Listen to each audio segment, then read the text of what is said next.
Hello, my name is Tim Tutak. I'm Vice Chair of the Farmington Hills Farmington Emergency Preparedness Commission. I'd like to welcome you today to this exercise that the American Red Cross is putting on.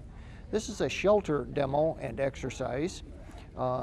If perchance we would have some sort of disaster in the area, the American Red Cross would come in and prepare a shelter. What you're going to see a little bit later today is how that shelter looks like and what you can expect if you should have to leave your home. And now I'd like to introduce Bob York, the American Red Cross. My name is Bob York. I'm a commissioner with the Emergency Preparedness Commission for Farmington Hills, and I'm also a volunteer with the American Red Cross. What we're doing today is we've set up a simulated shelter.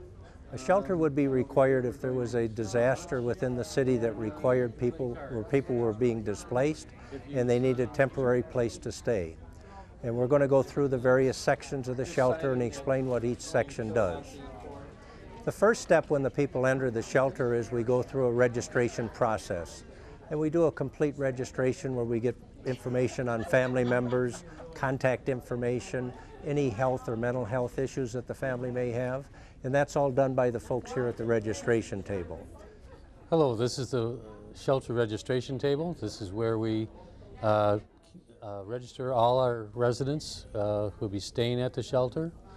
We also keep track of them while they're here and what their special needs are, any special needs that they would have, dietary, medical, mental health needs. We keep track of them coming and going and making sure that every conceivable need that they would have here is met. From here, the next step would be to go into either physical health or mental health areas. This is the physical health station. Anybody that's coming into the shelter and has a need to talk to a nurse, we have a qualified nurse on duty today, and she'll be able to take care of any minor medical situations that arise. If something major arises, why then we would rely on the local Farmington Hills EMS people to respond and to give us additional assistance. Hi, I'm the physical health nurse that would be present in a shelter if there was a shelter situation that came up. There's always a healthcare personnel that is there to assist in any first aid type situations that need to be done, as well as just helping to screen people that are coming in, just as the mental health is here to assist in any mental health needs. Physical health people come in oftentimes in an emergency situation with their own emergency health needs, such as high blood pressure, diabetes, whatever. We would be there to provide a hand to hold as well as take the blood pressure, kind of give them some guidance if they need assistance in the shelter. Also just kind of wandering through the shelter to see if somebody appears to have physical needs, whether or not they came over to the physical health station. That is something that I've done in other shelters, just kind of monitoring the basic well-being of people. If there were an emergency, granted, though I work in an emergency room in my real life, in the Red Cross shelter, we're not here to be doing heart surgery or anything like that. We do first aid and we call 911. And we use the local resources and send people to the local hospitals if there is more than just needing basic first aid.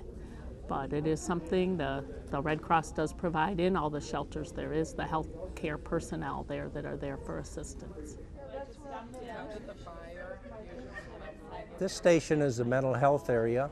People that have been displaced from their home very often like to talk to somebody for some counseling. These are professional counselors, people that can help people that are a bit stressed out because of the situation.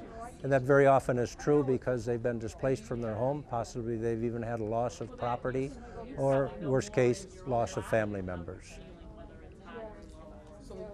When people come into a shelter after experiencing a disaster of some kind, one of the services that our shelters, the American Red Cross shelters provides, are mental health services. Individuals having suffered a disaster will either be experiencing anxiety, or they'll be experiencing stress, feelings of being out of control.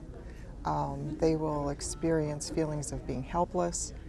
particularly where you have families with young children. The moms and dads are really at a loss as to what to do with and for their children.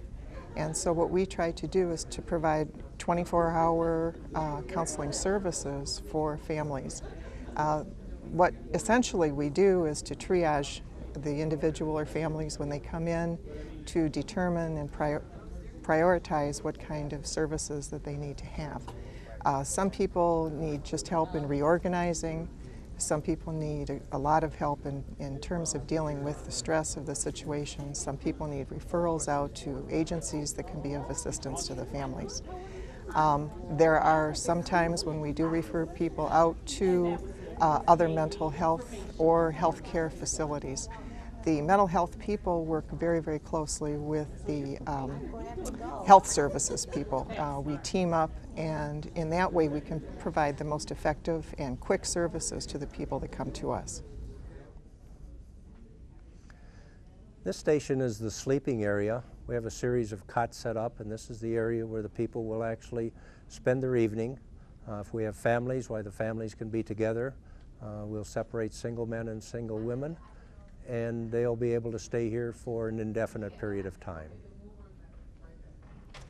Hello, welcome to our shelter. This is typically what a sleeping area would look like in a Red Cross shelter. Again, it consists of, as you can see, quite simply, cots. The Red Cross recommends an allocation of 40 to 60 square foot per person in the shelter. So that's kind of our guideline. It's not the place you want to be unless you don't have a place to stay, and then it looks pretty inviting. Again, as a resident of a shelter, you would be issued a blanket and also what we call a comfort kit. A comfort kit has the basic toiletry articles that you would need for an overnight stay: soap, razor, brush, comb, washcloth, shampoo, and so forth. Again, this wouldn't be your first choice accommodation, perhaps, but in a disaster situation, we need to make adjustments, certainly. This environment is challenging at best when it's full of people, and we need to caution our residents here to be courteous of their neighbors. What we try to do also is segregate the single people from the families and so forth, as to minimize distractions and give a certain level of comfort and safety to them during their stay. Again, the actual facility and use will somewhat limit how we can separate the folks. For example, if we have someone that should come into a shelter with a leader dog, for example, those are the only animals that would be allowed in a shelter, and we would try to isolate them by themselves in case some of the other persons in the shelter had an allergy or allergic reaction to pet dander or fur. So we do try to accommodate our clients as best we can in a shelter situation, but again, it is a disaster situation and we all need to make adjustments. This station is the Kids Zone. This is an area that's set up to with activities for the children. We have games, we have television, we have supervision here to watch over the kids and keep them busy for the duration of the time that they're in the shelter. Hi, welcome to the Kids Zone.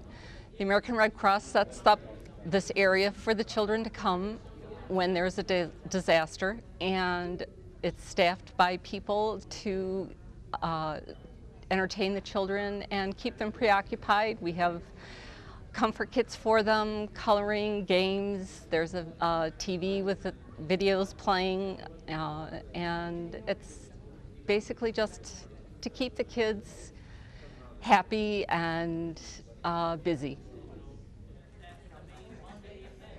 This station is the eating area. We've provided a luncheon for the folks today who are part of the exercise.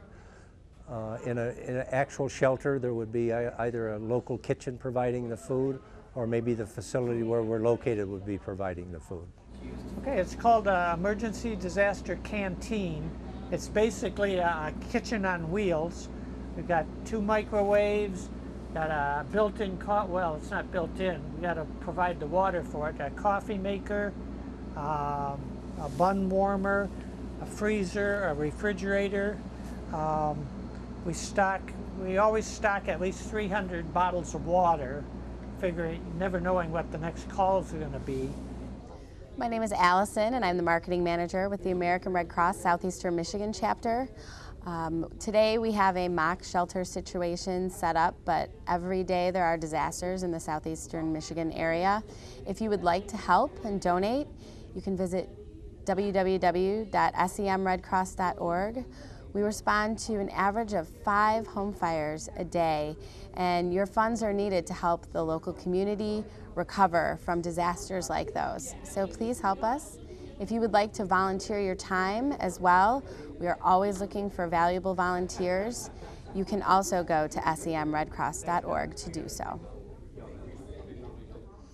We want to thank everybody for participating today. And on behalf of the American Red Cross Disaster Services and on behalf of the Emergency Preparedness Commission of Farmington Hills, we'd like to thank you for being a part of our function today. If you need additional information, you're more than welcome to contact either the American Red Cross Southeastern Michigan chapter or the Emergency Preparedness Commission here in Farmington Hills. Thank you.